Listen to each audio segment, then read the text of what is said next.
The last glow of the CRT monitor faded to a pinpoint of lingering phosphor, and then to black, leaving only the ambient hum of the hard drive and the distant, comforting murmur of a late-night talk show from the living room television. Erica Adams rubbed her eyes, the strain of 10 hours manipulating pixels on a 17-inch screen etching itself into her temples. Her small, single-story ranch house in the San Fernando Valley held the day's accumulated heat, a dry warmth that smelled of dust, and the faint, citrusy tang of the lemon tree that stood sentinel in the otherwise barren backyard. It was 2008, and her world was delineated by tangible boundaries. The bulky beige tower of her desktop computer, the satisfying snap close of her flip phone, the freshly installed keypad for her home security system by the front door, its tiny red light a steady, watchful eye. She was a creature of pragmatic habit, a graphic designer whose creativity was channeled into ordered layouts and client-approved color palettes. Solitude was not a fear but a familiar condition, the quieter canvas for her thoughts. Tonight, the canvas felt stretched thin. She moved from her dim office nook into the warmer amber light of the living room, sinking into the worn corduroy of the sofa. The television's flicker painted the walls in silent, shifting blues. Beyond the sliding glass door, the world was a pool of ink, broken only by the sulphurous glow of a neighbor's security lamp far down the street. A soft, melodic chime cut through the talk show host's monologue. It was a sound she was still getting used to, the motion alert from her new security system.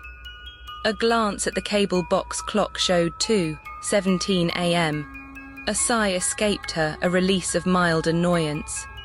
The raccoons again, or perhaps the neighbor's cat, a bold tortoiseshell that treated her yard as its personal thoroughfare. The laptop, resting on the coffee table, displayed the alert window over her screensaver of swirling nebulae.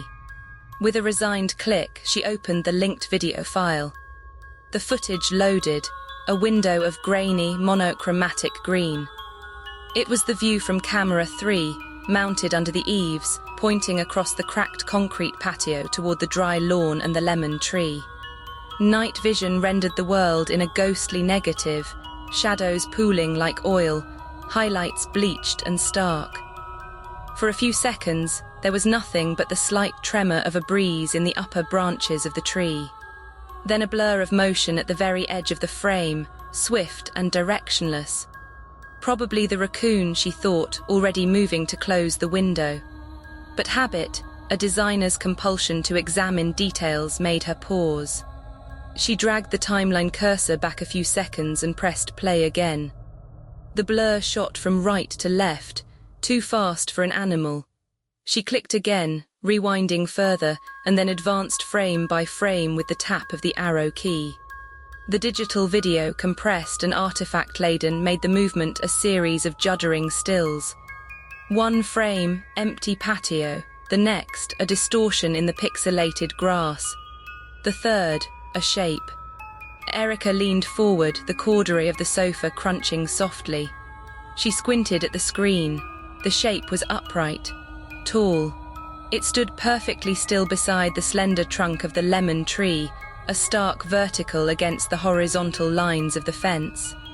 Her first rational impulse was to dismiss it as a trick of the light, a pareidolik pattern formed by leaves and shadows. But the shape had symmetry. It had limbs. With a click, she froze the frame. The figure occupied the center of the screen now, a statue carved from static.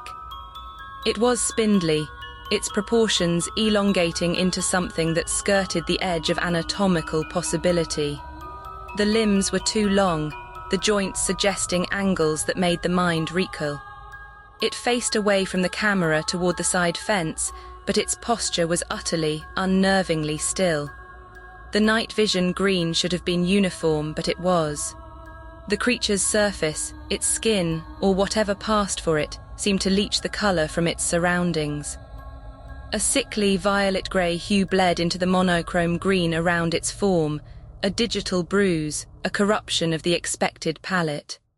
The texture was hyper-detailed, a million points of noise that suggested a rough, porous surface, yet simultaneously wrong, like a high-resolution image mapped onto a broken model. A cold spike, sharp and clean, drove through the warm fog of her fatigue.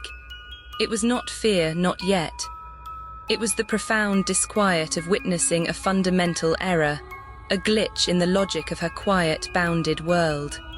Her breath caught, shallow in her throat. The hum of the central air conditioning, a constant white noise she never noticed, suddenly felt like a held breath. The amber light from the table lamp, which moments ago felt cozy, now seemed a frail and futile bubble, unable to penetrate the cool, green-tinted reality on her laptop screen.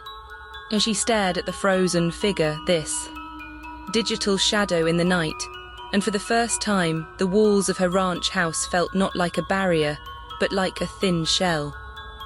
Something had been out there, standing perfectly still in the dark, and the camera, her new sentinel, had captured its impossible silhouette.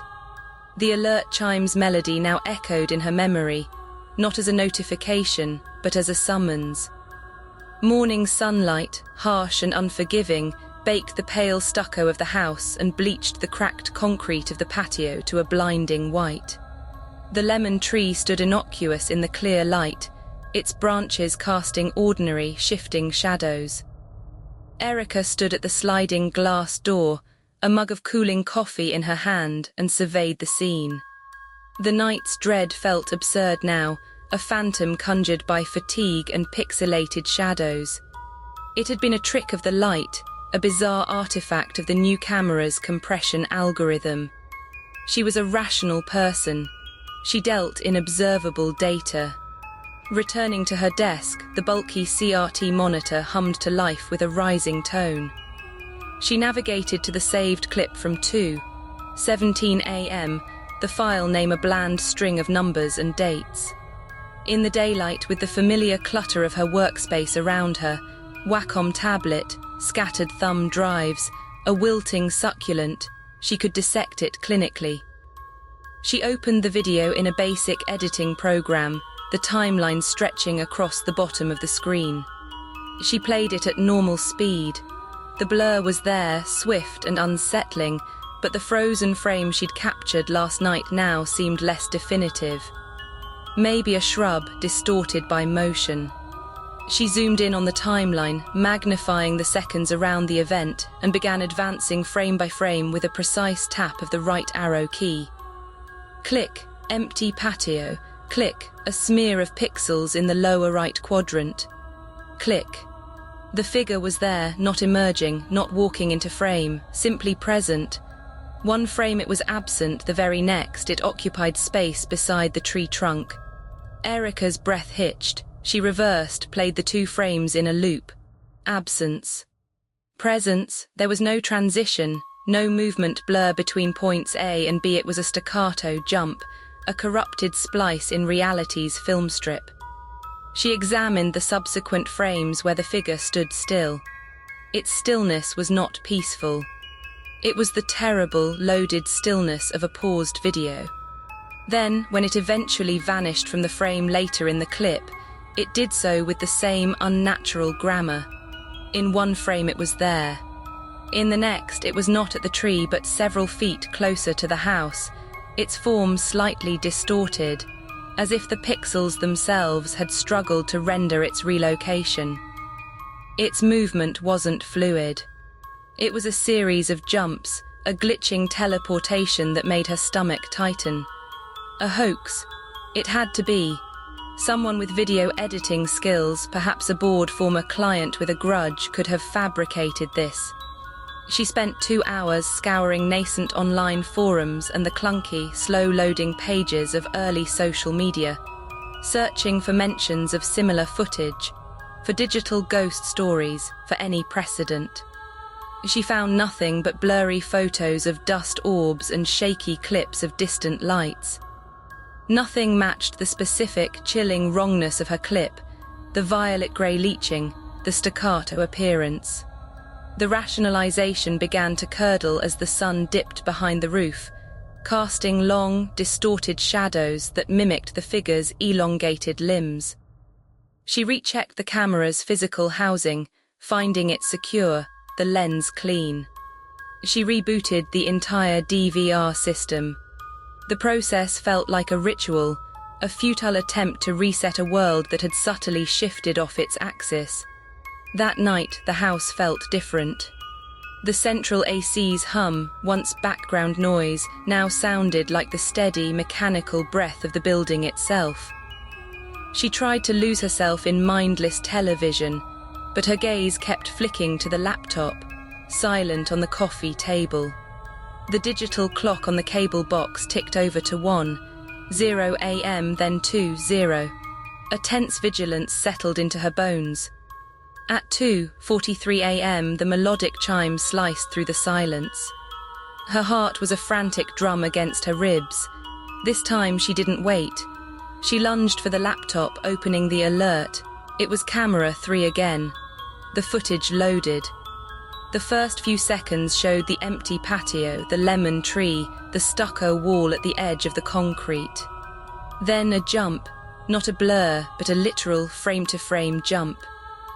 The figure was now at the very edge of her concrete patio, one long-fingered, multi-jointed hand resting flat against the pale stucco of the house wall. Its posture was different.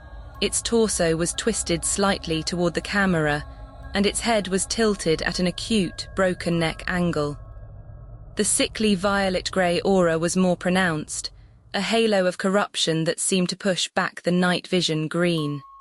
But it was the timestamp that froze the blood in her veins. In the bottom corner of the frame, the white digits read 2:43:17. Then they flickered, scrambled, into a gibberish of symbols and numbers, # a dollar, and, before snapping back to 2:43:18. The glitch lasted 3 frames. The creature's hand did not move on the wall, it simply rested there, a claim staked. A profound, icy isolation flooded Erica, so complete it felt auditory. The world outside her windows ceased to exist.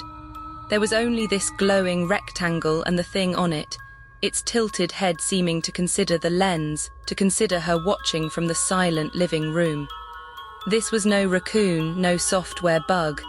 This was a pattern, and the pattern was approaching. The next morning, she called the security company's tech support hotline. She described the timestamp glitch, the corrupted footage. The voice on the other end, weary and scripted, blamed a firmware issue, a known bug with the latest update. They recommended a hard reset. Erica listened, her eyes on the frozen frame still open on her monitor, the tilted head, the resting hand. The technician's explanation was a flimsy sheet of paper held up against a gathering storm. She thanked him, hung up, and knew with cold certainty that the problem was not in the camera's firmware. The problem was in the world the camera was revealing. The figure was in the data, and the data was now her reality. The pattern, once established, became a terrible liturgy.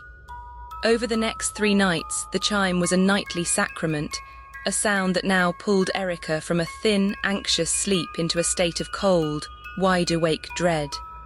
Each recording was a new verse in a horrifying psalm of approach. The creature was learning the geography of her property, or perhaps it was simply revealing its progress through a space it already understood. On the first of these 3 nights, the figure had advanced from the stucco wall to the center of the concrete patio. It stood between 2 plastic patio chairs, its form reflected in a distorted, elongated smear across the glass top of the cheap table. Its motion, when it finally moved, was a terrifying, unnatural grammar of contortions. Erica watched, frame by frame, as the creature's spine seemed to bend in segments, like an insect's abdomen, while one leg lifted with a jerky, piston-like motion, the knee joint reversing in a way that made her own tendons ache in sympathy. It did not walk. It performed a series of calibrated, impossible adjustments, each movement ending in a moment of absolute predatory stillness. Her investigative curiosity, which had initially driven her to analyze pixels and timestamps, now curdled into a thick primal fear. This was not a subject to be studied. It was a predator testing the fences. Her analysis, driven now by terror rather than curiosity, began to notice consistent, chilling details. The creature's presence caused a subtle but undeniable desaturation in the night vision footage. The vibrant, almost electric green of the grass and the stark white of the stucco would leach of colour within a 3-foot radius of the figure, fading into a murky grey. At the very epicentre, surrounding its form like a bruise or a halo of decay, was that same violet grey hue, a colour that felt less like a visual phenomenon and more like a visual toxin, a corruption bleeding into the digital reality from somewhere else. She began to examine the audio tracks, amplifying the faint hiss and rustle captured by the camera's cheap microphone. Beneath the sigh of the wind through the lemon tree and the distant, lonely bark of a dog, there was something else. When she isolated the frequencies, boosting them until they distorted into painful shrieks, she could just make them out, faint, digital whispers. They were not voices, not in any language she recognized. They were the sound of data packets colliding, of corrupted memory, a susurrus of static that formed almost patterns, like words heard from the bottom of a deep well lined with broken hard drives. The whispers seemed to pulse in time with the faint, violet-grey glow. Her home, her sanctuary, transformed into a gilded cage. She began sleeping with all the lights on, a futile attempt to banish the shadows that now seemed pregnant with potential. The warm, amber glow of her living room lamps and the sterile white of the bathroom bulb felt like a fragile barrier, a bubble of manufactured daylight holding back the vast, cool darkness where the creature operated. Yet the true breach was not outside. It was on her screens. The cool blue glow of her security monitor or the laptop screen became a window she dreaded to look through but could not ignore. The technology itself felt compromised, a conduit rather than a shield. Every house creak was a footstep. The settling of the roof beams was the sound of weight on the rafters. The gurgle of the plumbing became a liquid, lurking movement in the walls. She would jump at these sounds, her heart hammering against her ribs, her breath held until the silence reasserted itself, a silence that then felt even more menacing. She moved through her rooms. With a new, hesitant gait, her eyes constantly scanning corners, the spaces behind doors, the reflective black surface of the turned-off television. During the day, exhaustion hung on her like a heavy coat. She performed her design work mechanically, her eyes gritty, her concentration shattered. The world outside her windows, the mail carrier, a passing car, a kid on a bicycle, seemed like a painted backdrop, a shallow imitation of normalcy. The real world, the substantive one, was the nocturnal world of the recordings, a world of glitching motion and silent, observant dread. On the third night of this terrible trinity, the pattern escalated. The alert chimed at 2:58 a.m. The footage was from camera 2, mounted under the eave above the back door, pointing down the short walkway to the patio. The view was narrower, more claustrophobic. For 10 seconds, the concrete walkway was empty. Then, with the now familiar staccato jump, the figure was there. It was not on the patio. It was on the walkway, its head mere inches from the lens of camera 2, its distorted body filling the frame. It had covered the final 20 feet of her backyard in a single, frameless leap. Its long, multi-jointed arms were raised, not in menace, but as if braced against the siding on either side of the door, caging in the field of view. Its head, a blurred nightmare of smeared pixels and that vile violet-grey texture, was tilted again. The two dark pits where eyes should be were deeper now, voids that seemed to swallow the scant light from the camera's infrared LEDs. They were not looking at the door. They were looking directly into the lens, into the camera's electronic eye, and by extension into hers. Erica watched this not from the living room sofa, but from her bed, the laptop balanced on her knees. The cold aluminium casing bit into her bare thighs. A whimper, small and animal, escaped her throat. The creature was no longer at the tree line, no longer at the patio's edge. It was at her door. The progression was complete. The digital shadow had crossed the tangible threshold of her property and was now pressed against the architecture of her home itself. The amber light from her bedside lamp, which had felt like a protective circle, now seemed pathetic, a child's nightlight against a depth of black it could never hope to illuminate. She realized with a sinking certainty that felt like a physical coldness in her gut that the lights were irrelevant. The creature was not in the darkness outside. It was in the system, and the system was everywhere. On the fourth night, the chime did not sound. The silence itself was the alert, a void more terrifying than the melody. Erica had not slept, her body a coiled spring on the mattress, her ears straining against the hum of the house. Her laptop glowed beside her, the live feed from the 4 camera quadrants tiling the screen in a mosaic of grainy green stillness. The clock on her bedside table ticked past 2:30 a.m., then 2:45. Each minute was a grain of sand dropping in an hourglass of dread. Her eyes, dry and burning, flicked between the 4 feeds. The empty patio, the silent lemon tree, the dark walkway, the vacant driveway. Nothing moved. At 2:59 a.m., the feed for camera 2, the one above the back door, flickered. Not a full disconnection, but a single violent frame of visual noise, a burst of white and black static. Then the image stabilized. The timestamp in the corner read 3:00. The walkway below was empty.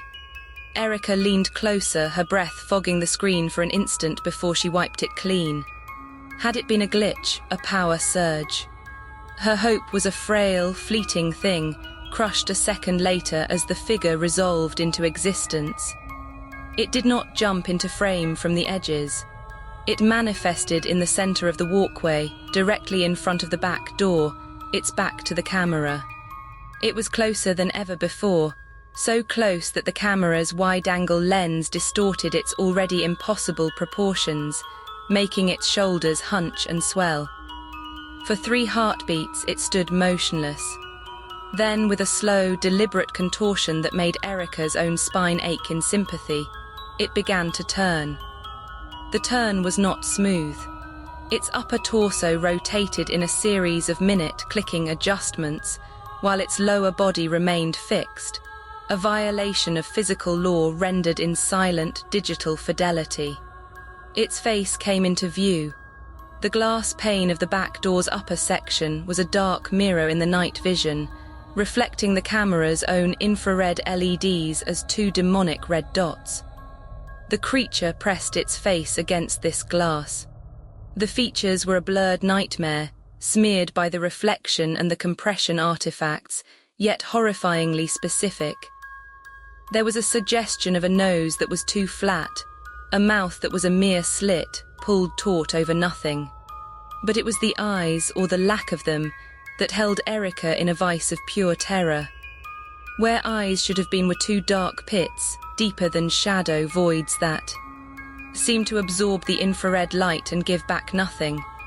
They were not simply empty, they were negative space, holes punched through reality into some other, colder layer of existence.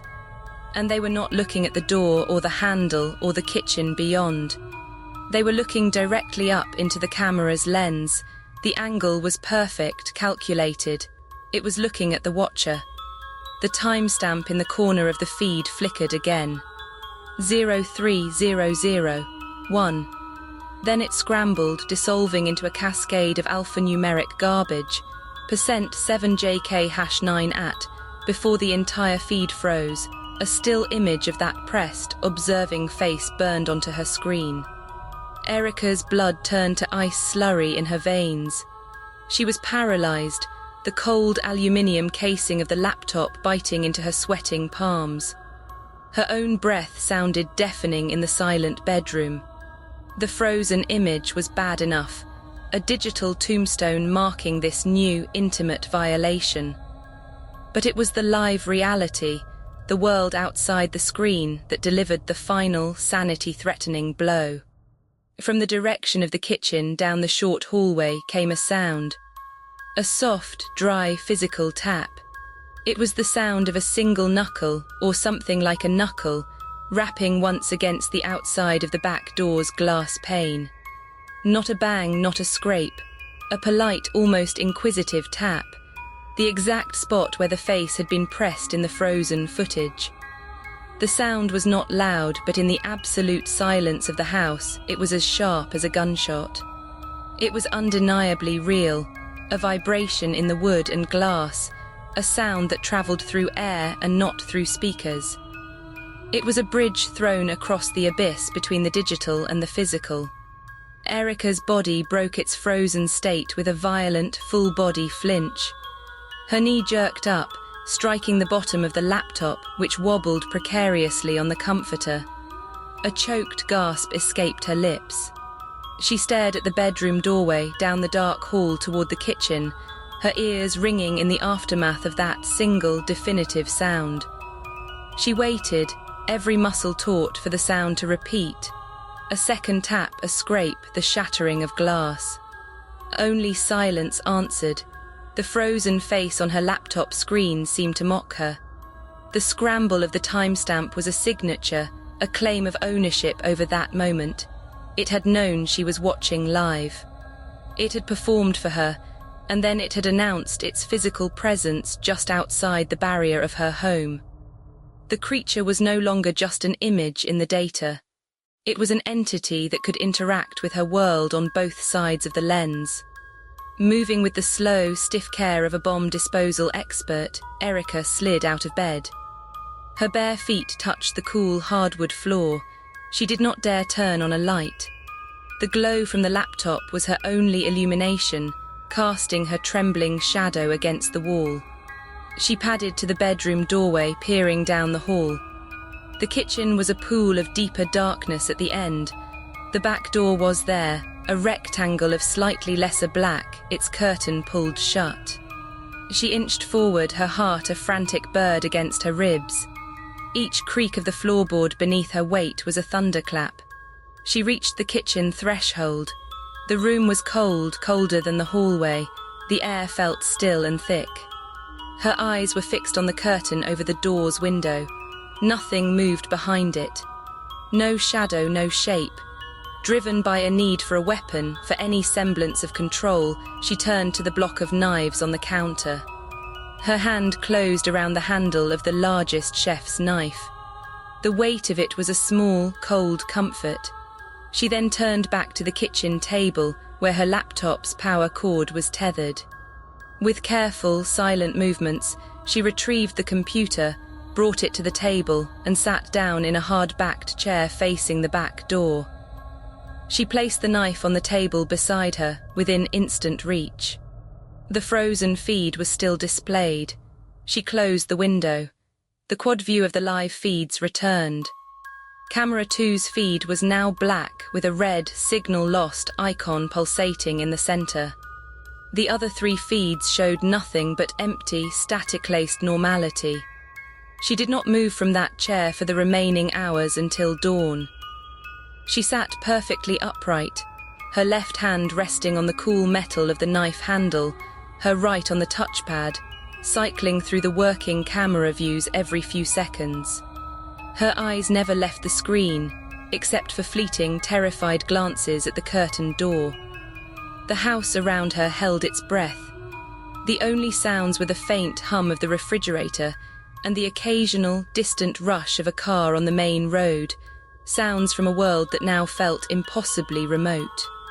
She was a sentinel in her own kitchen, guarding against a threat that had proven it could manifest as both pixel and presence, waiting for the next sign, the next tap, the the next glitch to step out of the screen and into the room with her. The line had been crossed. The haunting was no longer merely digital, it was here. Desperation crystallized into a single, pragmatic plan. She needed evidence, something tangible she could hand to another human being. A police officer, a private investigator, anyone who could share the burden of this impossible truth. The digital files on her DVR felt ephemeral, too easily dismissed as glitches or hoaxes. She needed to burn the horror onto something physical, to make it real in the world of atoms and objects. A DVD. The following afternoon, sunlight streamed through the blinds, painting bright bars across the living room floor. The normality of the light felt like a cruel joke. Erica moved through the motions with robotic precision. She retrieved a blank DVD-R from a spindle on her desk, its surface iridescent like an oil slick. Her hands trembled slightly as she fed it into the slot of her desktop's external burner. On the monitor, she navigated the clunky blue and grey menu of the security DVR system. The interface was sluggish, each button press met with a half-second delay that frayed her already shredded nerves. She selected the playback menu, then the date for the first night, the night of the lemon tree. A list of saved motion-triggered clips appeared, each labelled with a timestamp and camera number. The clip from 2:17 a.m. was there, a 30-second file. She highlighted it, moved to copy it to a temporary folder for burning. As she pressed the button, a glitch occurred. The menu flickered, the list of files dissolving into a scramble of pixels before reassembling. And there, nestled between the legitimate clips, was an entry she had never seen before. It had no proper timestamp. Instead, its label was a string of gibberish, #A7F at null. Avi. It was listed under the same date as the first night, but it was longer. The saved clip was 30 seconds. This corrupted file was 33 seconds. A cold, sharp curiosity cut through her fatigue. 3 extra seconds. What could exist in those 3 silent seconds that the system had tried to hide? She attempted to play the file directly from the DVR menu. The screen went black, then displayed an error. File corrupted or format unsupported. It was quarantined, a digital tumor the system recognized as malformed. Erica copied the gibberish-named file along with the others to her computer's hard drive. The transfer was slow, the progress bar inching forward as if the data itself were reluctant. Once it was on her machine, she opened her basic video editing software, a program she used for simple client animations. She imported the corrupted file. The software flagged it immediately with a red warning icon. She ignored it, dragging the file onto the timeline. The preview window showed only blackness, but the audio waveform beneath the timeline displayed a flat line, total silence. The file had a length but no visible content.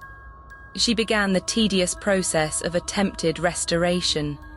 This was Hollywood hacking. It was brute force triage. She tried re-encoding the file with different codecs, forcing the software to reinterpret the raw data. The first attempt yielded a single, frozen frame of visual noise. The second produced a rapid, strobing flicker of green and black.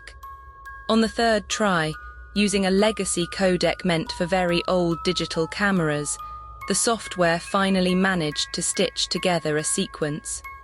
The preview window flickered to life. It was the same camera angle, camera 3, the view of the patio and the lemon tree. The timestamp in the corner was missing, replaced by flickering artifacts.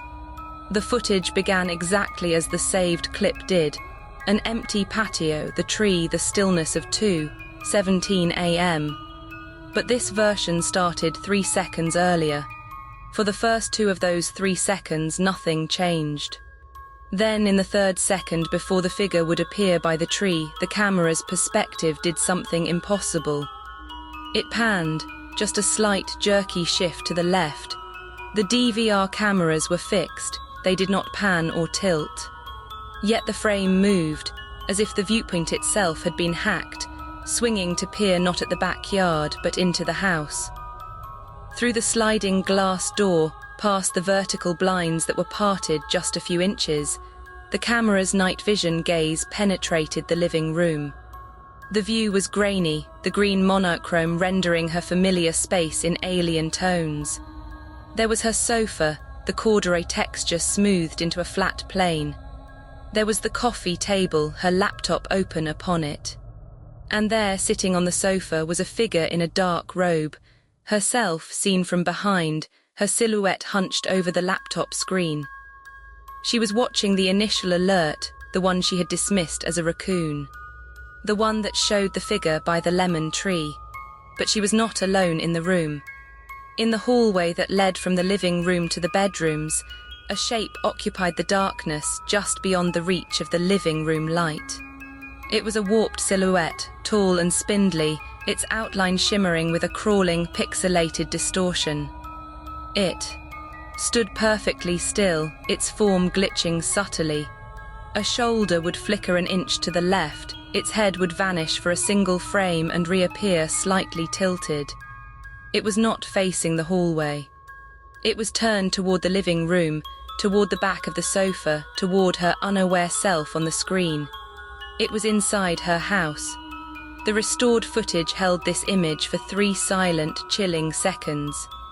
The creature inside, a static-filled ghost in the hallway, observing her as she observed its manifestation outside.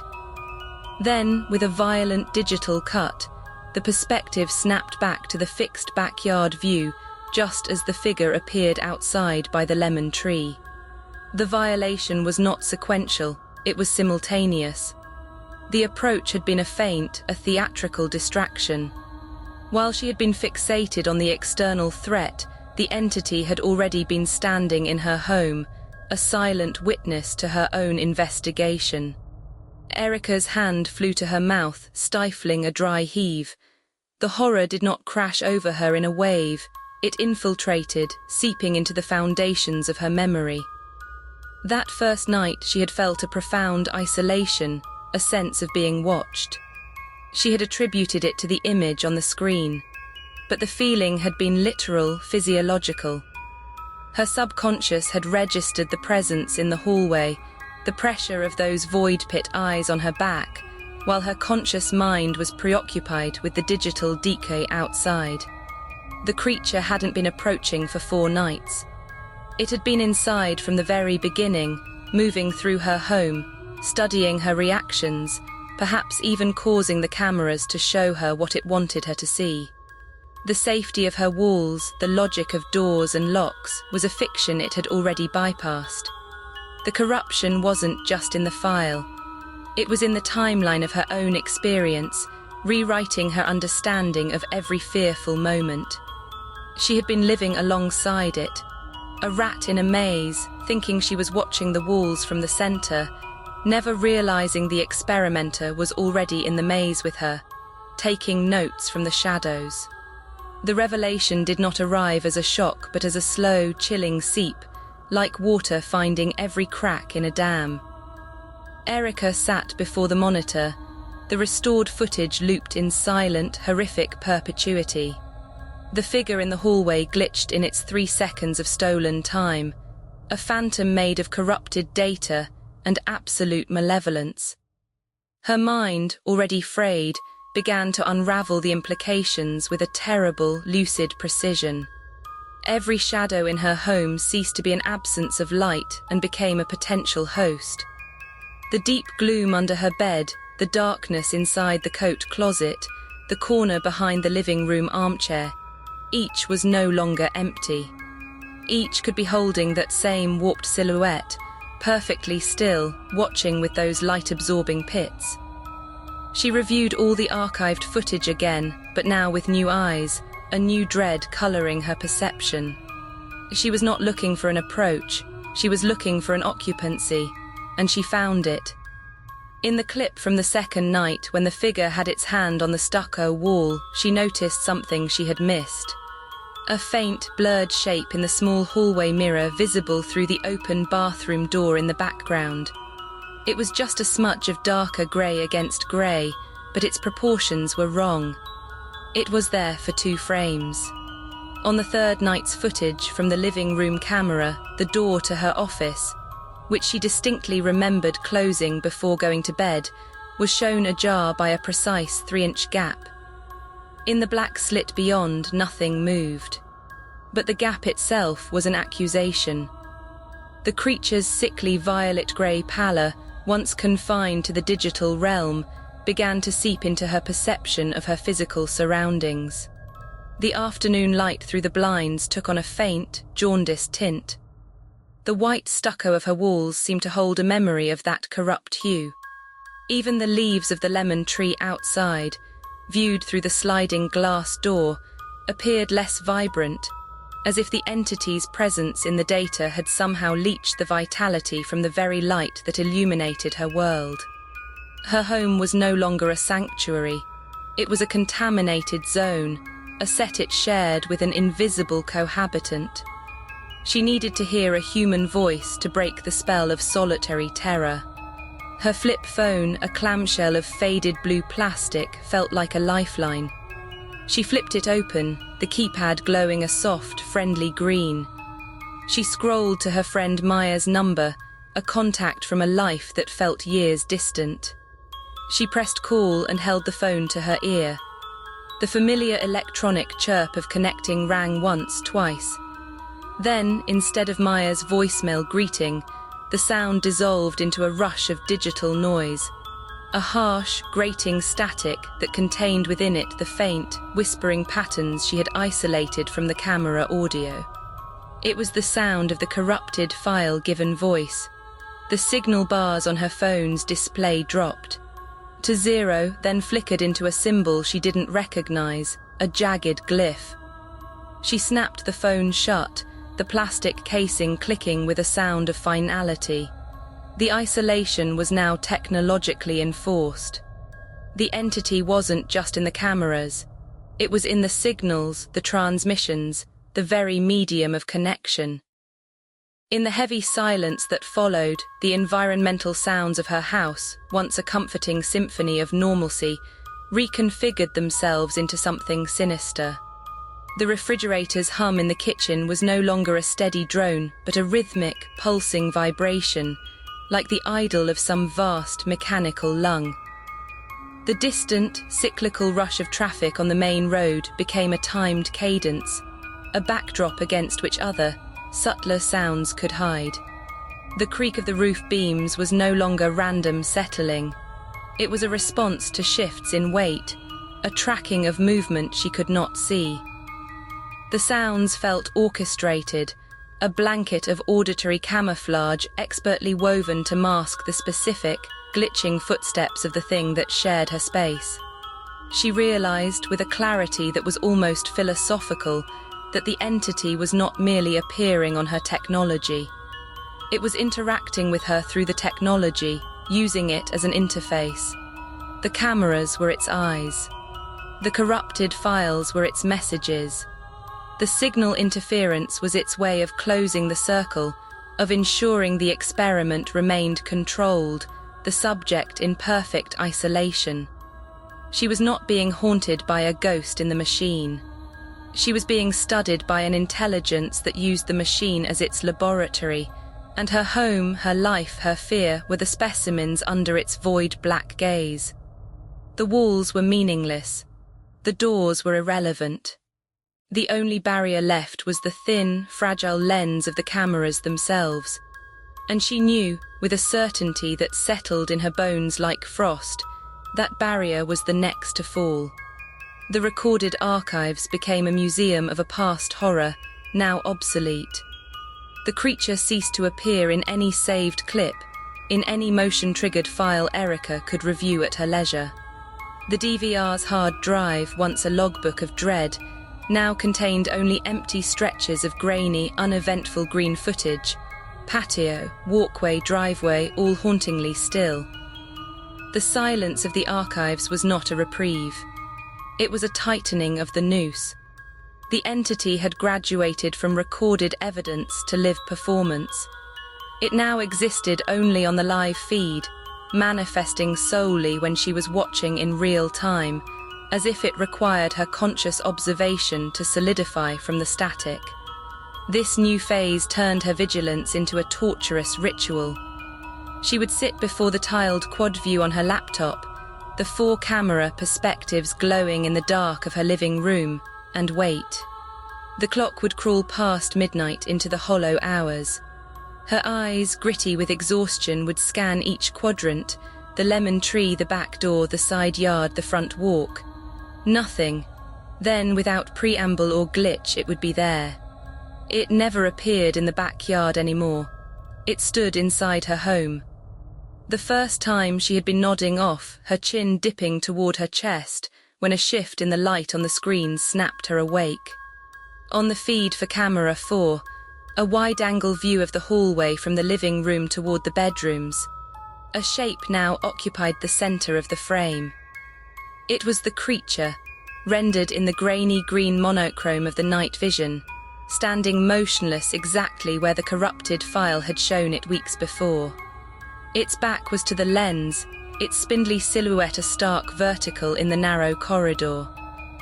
The Dutch angle of the camera mount, installed hastily and slightly off-level, made the hallway walls seem to converge behind it, giving the figure an impossible, looming scale, as if it were too tall for the space containing it.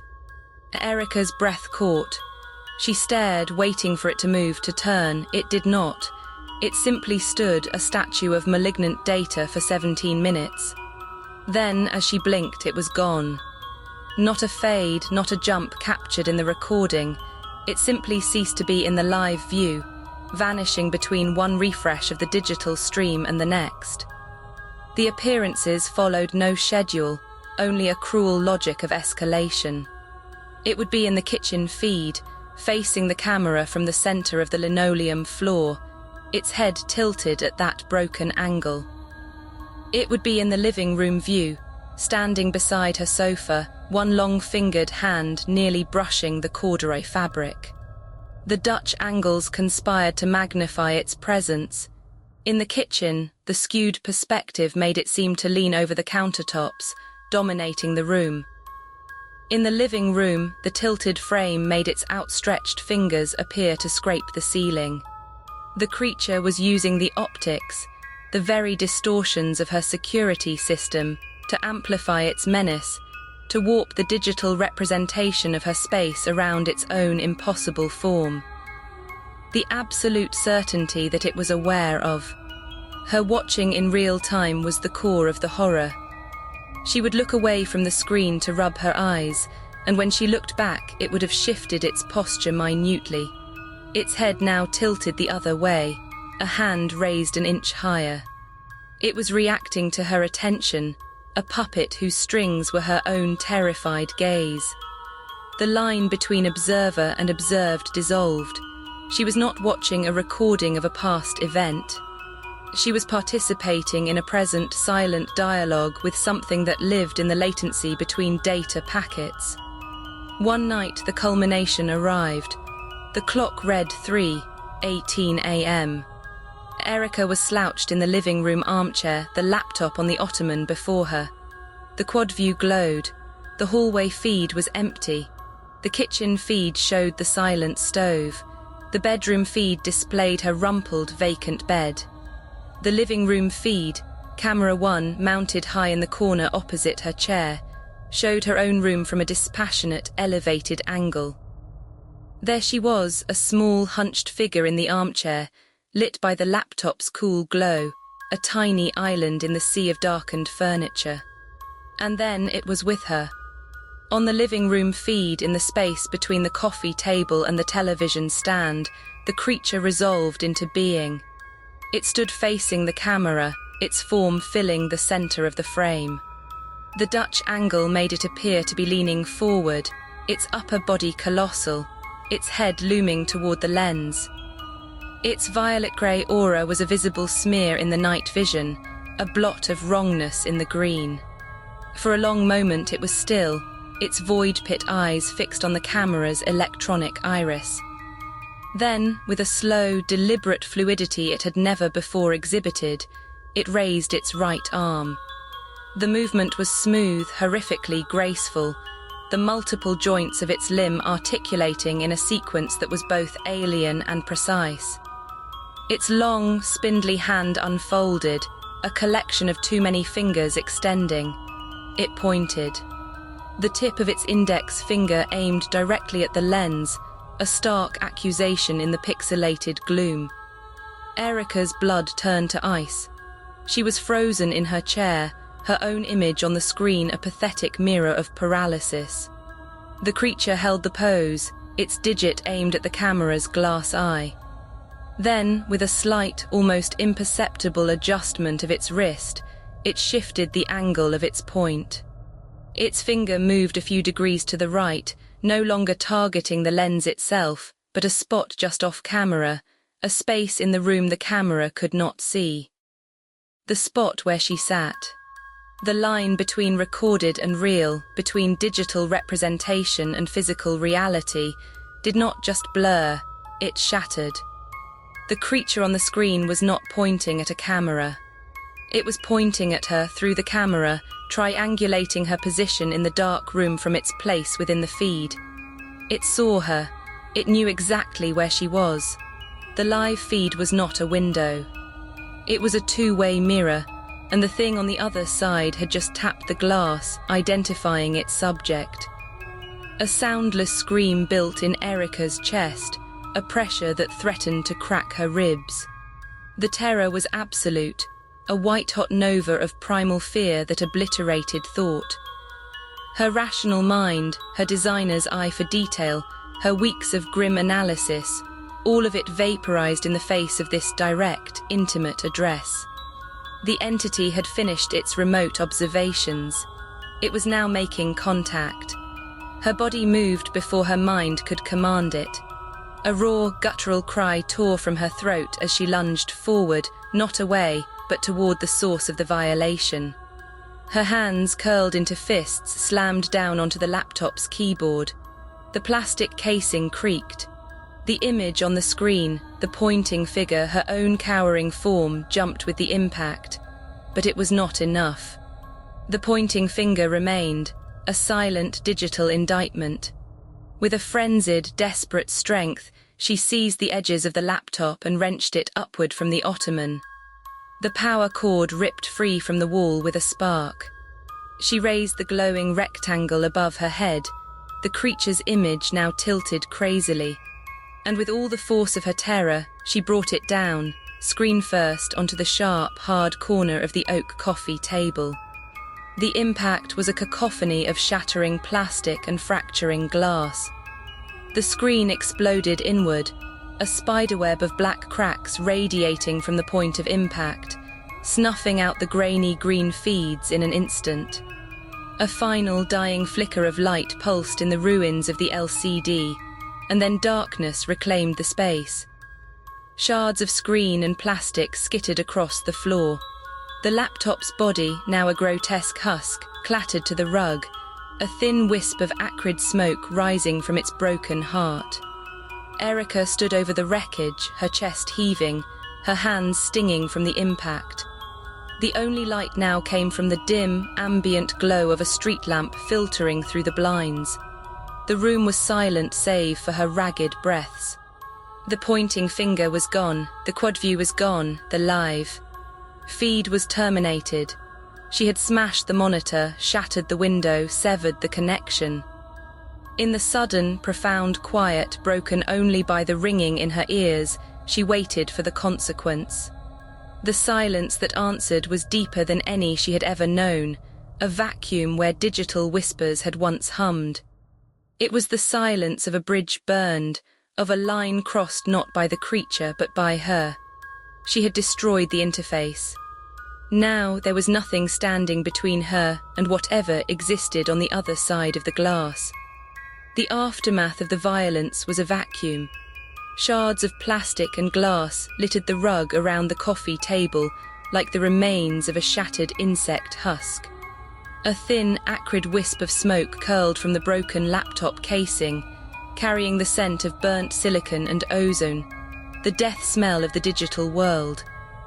Erica stood amidst the wreckage, her hands throbbing from the impact, her breath coming in ragged, shallow gasps that sounded obscenely loud in the new quiet.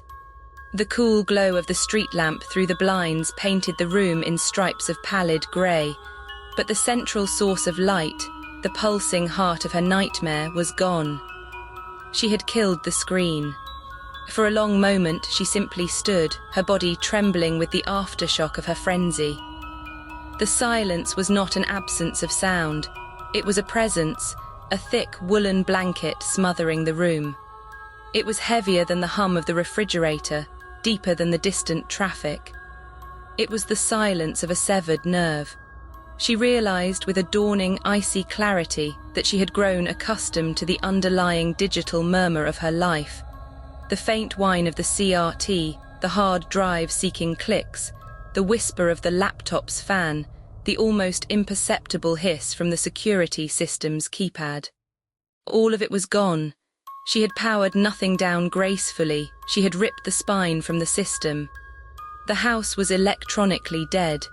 The oppressive weight of the quiet was worse than the alert chimes, worse than the whispering static. The chimes had been a warning. The static had been a signal. This silence was a verdict. It was the sound of the experiment entering its final phase, the subject having destroyed the monitoring equipment. What happened next was off the record. Slowly, mechanically, she moved. She stepped around the debris, her bare feet careful on the hardwood, and sank into the armchair. The corduroy fabric was cool. She drew her knees up to her chest, wrapping her arms around them, making herself small. The stripes of grey light cut across her shins, the floor, the ruined laptop. She stared into the darker pool of shadow that was the hallway leading to the bedrooms. She did not blink. She was waiting. There was nothing else to do. The creature had never operated on a schedule she could predict, only on a logic of escalation. She had provided the ultimate escalation. It would answer. The minutes pooled around her, thick and viscous. Her hearing, sharpened by terror, parsed the nothingness. The faint, rhythmic expansion of her own lungs, the slow, tidal rush of blood in her ears, the nearly imperceptible settling of the house's wooden bones, a tiny wooden tick from the ceiling beam. Each sound was isolated, a lone fish in a black ocean, emphasizing the depth of the quiet. Then she heard it. It came from the hallway, not a tap, not a whisper, a movement. But it was a movement that defied the physics of flesh and bone, of weight on floorboards. It was the same staccato, glitching cadence she had studied for weeks in the digital realm. A series of unnatural ticks and shifts, tick-tick-tick shift, a sound like a broken clockwork mechanism attempting to mimic a footstep. There was no weight to it, no heel-to-toe transfer. It was a sequence of precise, instantaneous placements, each one ending in a moment of absolute stillness, so complete it made the following tick feel like a rupture in reality itself. It was not on a screen. It was in the air, in the substance of her home, moving in that impossible, corrupted way. The sound was faint, but in the perfect silence it was as clear as shattering glass. It was here. It was physical. The data had rendered itself into matter. Erica's breath stopped. Her fingers dug into the flesh of her calves. She stared into the black moor of the hallway. The stripes of street lamp light did not penetrate there. It was a wall of pure darkness. The glitching movement continued, tick shift, closer now. It was at the mouth of the hallway. It was in the living room's threshold. A shape detached itself from the darkness. It stepped into the ambient grey light of the living room. And for the first time, Erica saw it without the filter of a lens, without the grain of compression, without the monochrome green of night vision. Its form was fully visible, and the reality was 1,000 times worse than any pixelated approximation. It was tall, spindly, its limbs articulating at jagged, non-Euclidean angles. That made the eye slide away in protest, but it was the texture of its skin that seized her heart in a vice of primal revulsion. It had a vile, tangible solidity. The sickly violet-grey hue was not a trick of the light. It was the thing's intrinsic colour, a dull, bruised pigment that seemed to absorb the scant light rather than reflect it. The surface was not smooth. It appeared porous, granular like pumice stone or corrupted plaster, but with a faint, unhealthy subsurface scattering, a suggestion of something viscous and slow-moving beneath a thin, desiccated membrane. It looked less like skin and more like the rendered texture of a long-dead thing, a biological model loaded with errors, made horrifyingly real.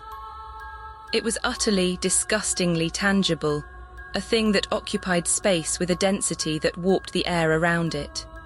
It did not advance toward her. It simply stood in the doorway, a statue of malignant flesh and wrong angles. Its head, a blurred nightmare in the recordings, was now clear in the dim light. The features were simplified, smeared as if by a careless artist's thumb, but the two dark pits where eyes should have been were bottomless. They were not holes. They were voids, perfect spheres of absolute black that held no reflection, no depth, only a consumptive absence. They were fixed on her. It didn't attack. It didn't raise its multi-jointed hands. It didn't make a sound beyond the faint, almost inaudible digital hum that seemed to emanate from its very form, a leftover resonance from its translation into reality. It just watched. And in that moment of frozen, silent confrontation, Erica understood. This wasn't about predation in a traditional sense.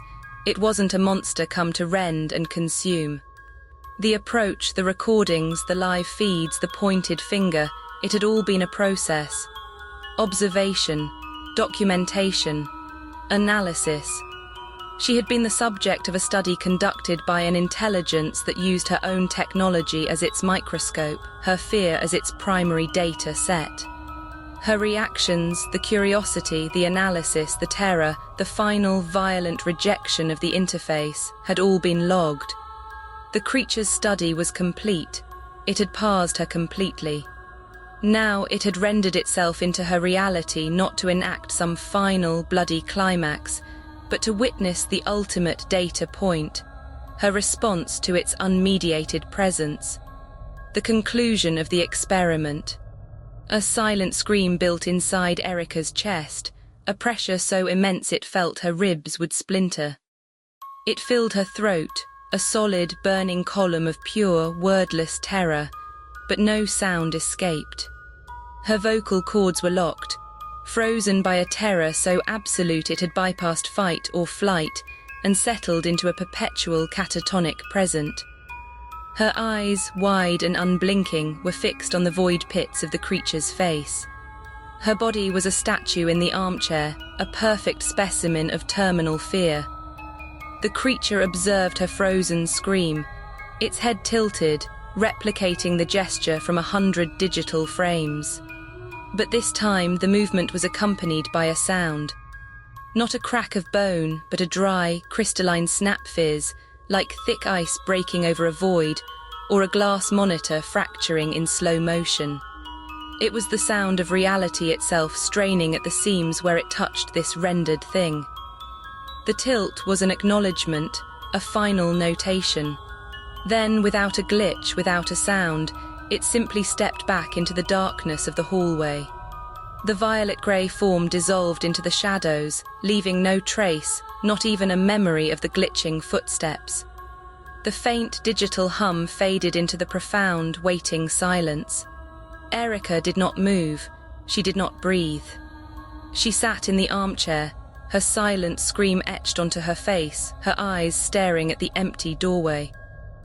The line between the digital haunting and physical reality had not just blurred. It had been permanently, irrevocably erased. The experiment was over. The subject remained, perfectly preserved in the final moment of data collection, a human statue in a dead house, forever waiting in the silence for the next click, the next tick, the next point of the finger that would never come again. The observer had departed, leaving only the observed, frozen in the ultimate silent scream.